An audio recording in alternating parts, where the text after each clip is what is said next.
Hi, I'm Dr. Charles Cole III, and today I'm going to give you a slight history lesson, uh, brought in part by the History Channel. Now, look, I got this policy that I'm going to speak truth to my people without code switching, changing anything, just trying to target folks. I don't change things up for whoever else is in the room. But if you get to hear the message, then why not listen? I just watched the president say, and I quote, that he is strongly recommending that governors deploy the National Guard in sufficient numbers that they dominate the streets. He's going to dominate the streets. Today, I saw a few posts from young people. One says something to the effect that this is our first time fighting back, and they were from Oakland. It was hard to watch. And the other post says something like, white people never do this. They never get violent, even though they was the cause of much of the violence today or yesterday and the day before. But after I wept for the terrible education system many black kids are forced to attend by law, I then said I had to do something about it. So I wrote this script pretty quickly. Did some quick Google searches, and the History Channel came through for your boy. So don't you fret, young people.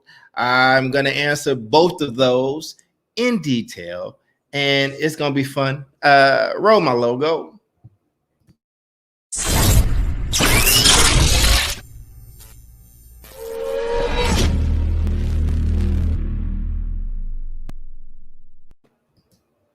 Now, listen, we're about to do this brief history, and I think it's a pretty significant history. So we're going to get to it. Now, first of all, I'm from Oakland. All right. That's where I'm from. I'm an Oakland guy. All right. But I want to assure you that this is not the first time that Oakland folks have stood up. And it was very hard to watch that young person think that because, well, it's the home of the Black Panthers. And let's just say that we're known for standing up to tyranny. But even after that, there were multiple occasions where justice was ignored and people in Oakland took to the streets. I can actually say this because, well, I was there. This is when the freeway got shut down. I was right there, and this was when some other craziness happened, but this is from 2014. And that's me.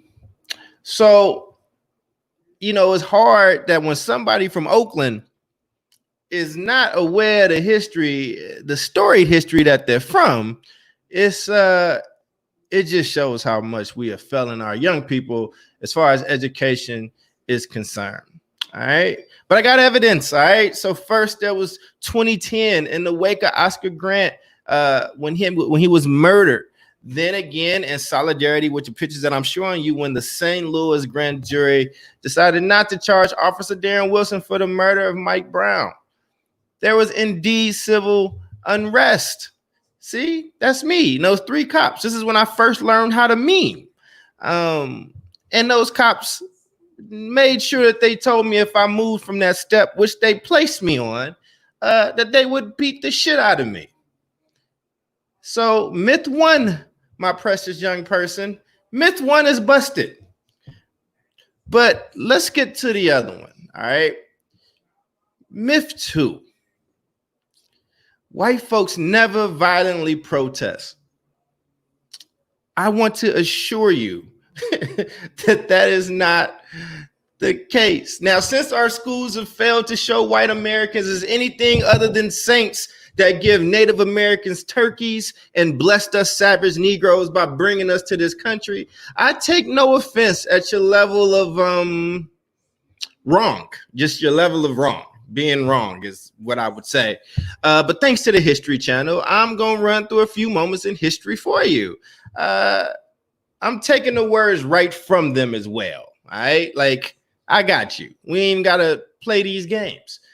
First, let's look at the Wilmington insurrection of 1898. And if you look at that picture, you ain't seeing no darkies there. All right. I could not have rolled over and did a jig in front of that picture.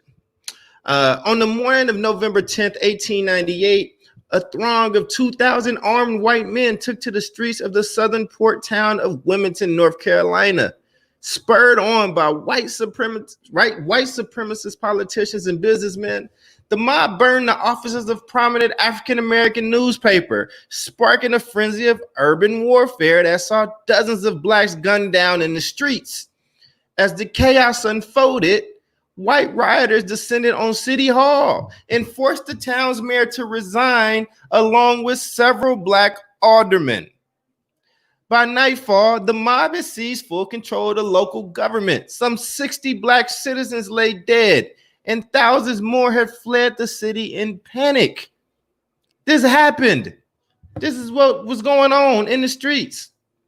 While it took the form of race riot, the Wilmington uprising was actually a calculated rebellion by a cabal of white business leaders and Democratic politicians intent on dissolving the city's biracial majority Republican government. Now, for people that don't understand political science history here in this country, there was a flip in parties. Republicans used to be the party of the inclusion and the folks that fought to end slavery, and Democrats used to be the racist, I hate black people type folks or whatnot. There was a shift in history, and if you need me to, I can share that at some point as well. But once in power, the conspirators banished prominent black leaders and their white allies from the city and joined with other North Carolina Democrats in instituting a wave of Jim Crow laws suppressing black votes. Despite its illegality, state and federal officials ultimately allowed the power grab to proceed unchecked, leading many historians to cite the Wilmington insurrection as the only successful coup d'etat in American history. In American history, the coup d'etat. That's one. But that's not it. The New York City draft riots. Oh, take a look at this, people. Only 10 days after the Union victory at the Battle of Gettysburg, New York City became embroiled in the largest popular insurrection in American history. The incident began on the morning of July 13th, 1863, when hundreds of young men poured into the streets to protest the federal draft lottery. New York was deeply divided over the Civil War, and many viewed the conscription law, which included blacks and allowed wealthy men to buy their way out of serving for $300, as a blatant civil rights violation. The demonstration quickly turned violent when the mob stormed the draft office and beat the city's police superintendent to a bloody pulp. As the protester ranks swelled with armed malcontents, the men marched through Manhattan and began ransacking and burning the homes and offices of prominent draft supporters and other wealthy elites. People, I need you to understand that there's a history of these violent uprisings long before black folks had any kind of ability to take the streets or whatever. But let's keep going. The bedlam would continue for 4 days as rioters looted businesses, torched buildings, and brawled with police and National Guardsmen from behind makeshift barricades.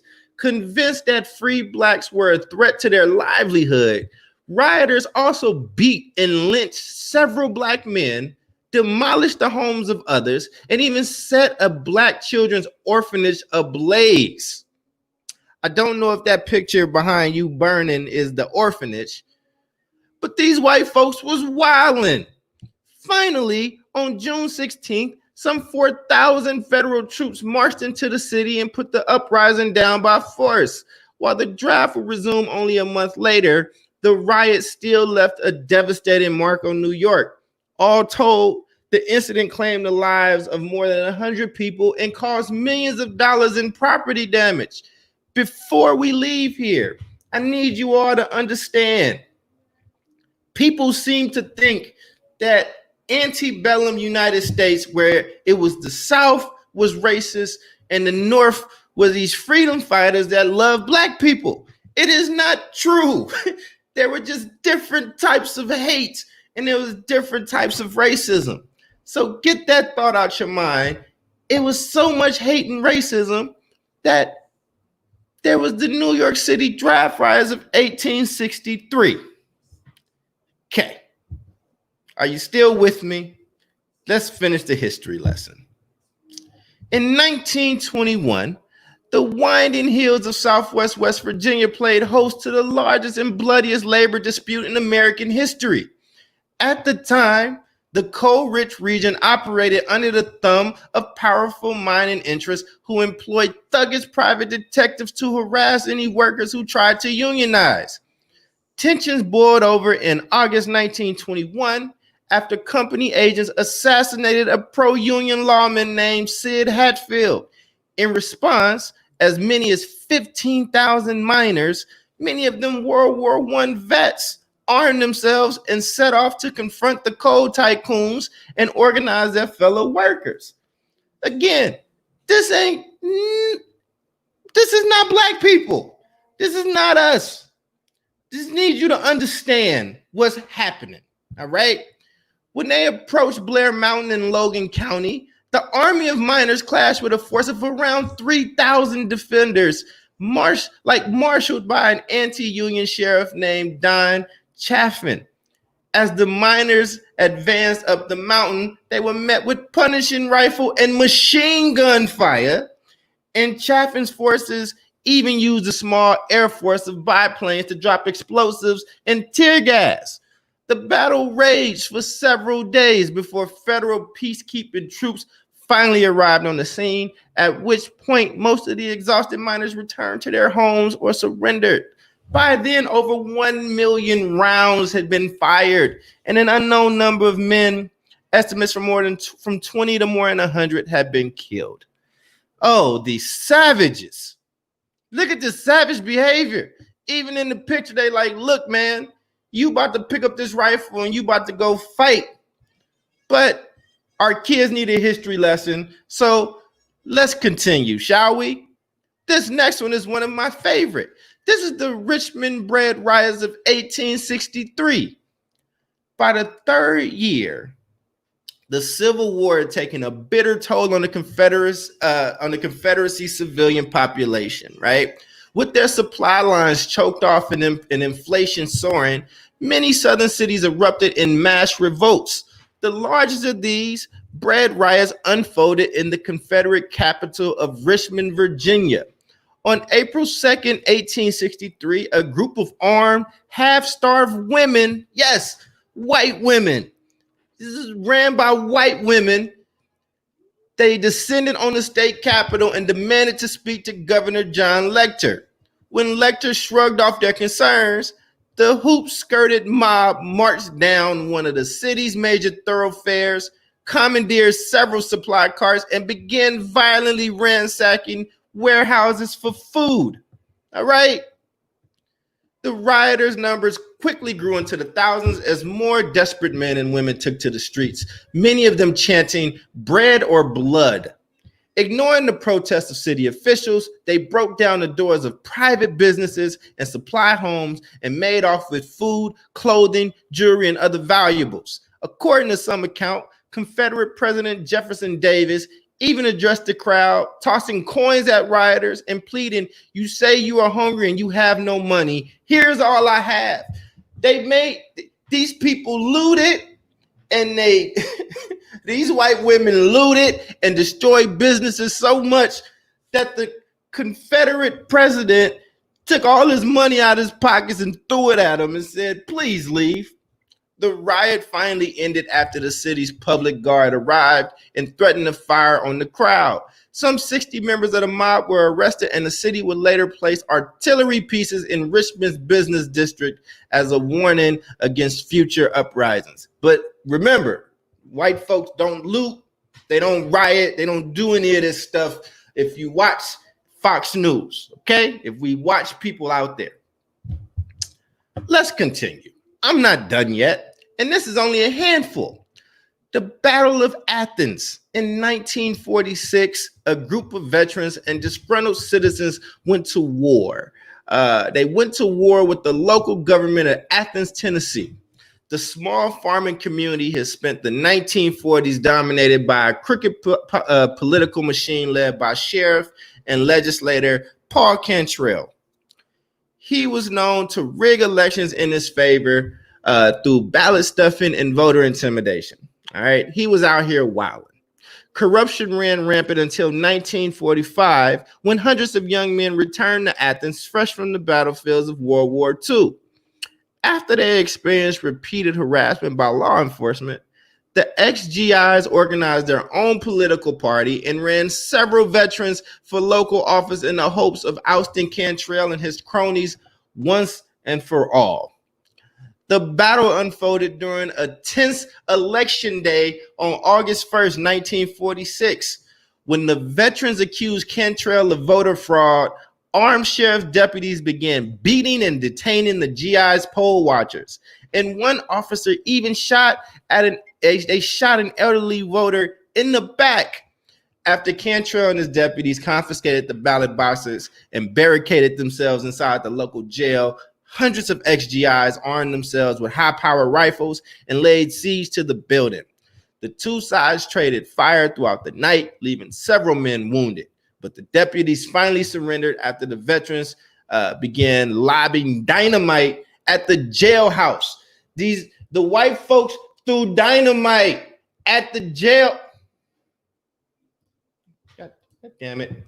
The white folks that you said are meek and never cause problems and are super civilized lobbed dynamite at the jail. This is for babies, so I didn't want to curse. So when the votes were counted, the GI candidates were declared the winners and immediately sworn into office. Their upstart political party would go on to restructure local government and clean up much of the corruption in Athens. Oh.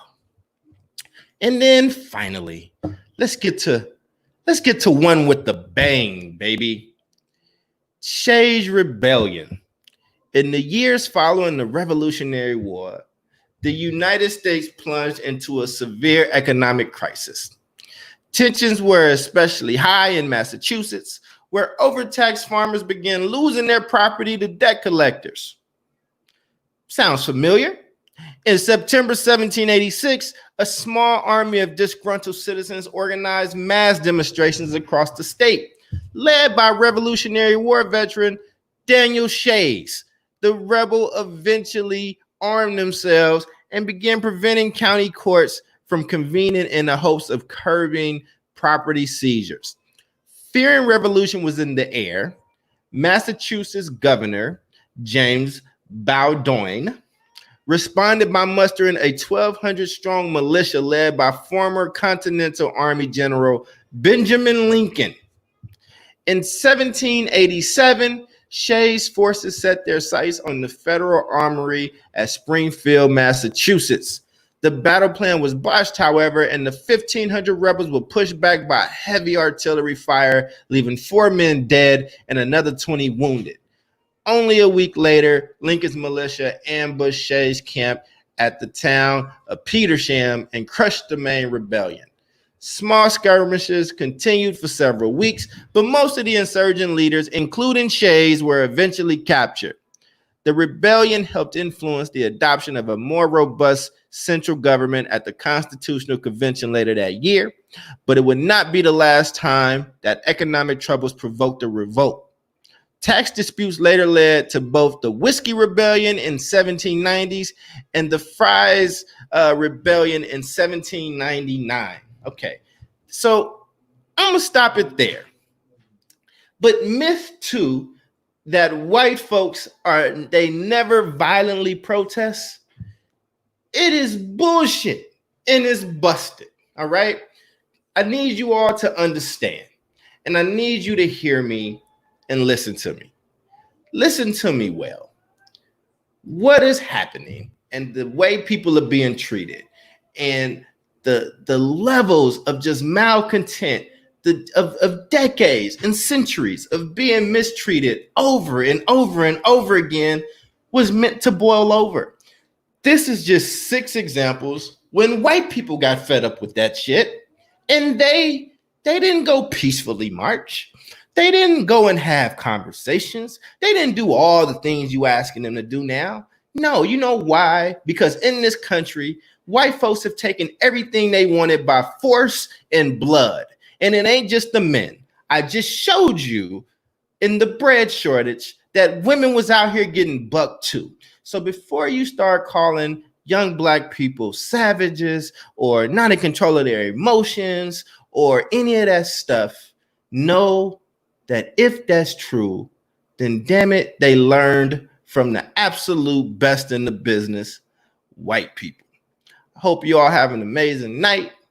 I hope you continue to be safe. Tomorrow, I will be hosting an episode with the Dr. Howard Fuller, who will be talking about Ernie Lacy and what happened in Milwaukee and how he led that and how it's so similar to what we're going through today. You all be safe, and hopefully you enjoyed your quick history lesson. Peace.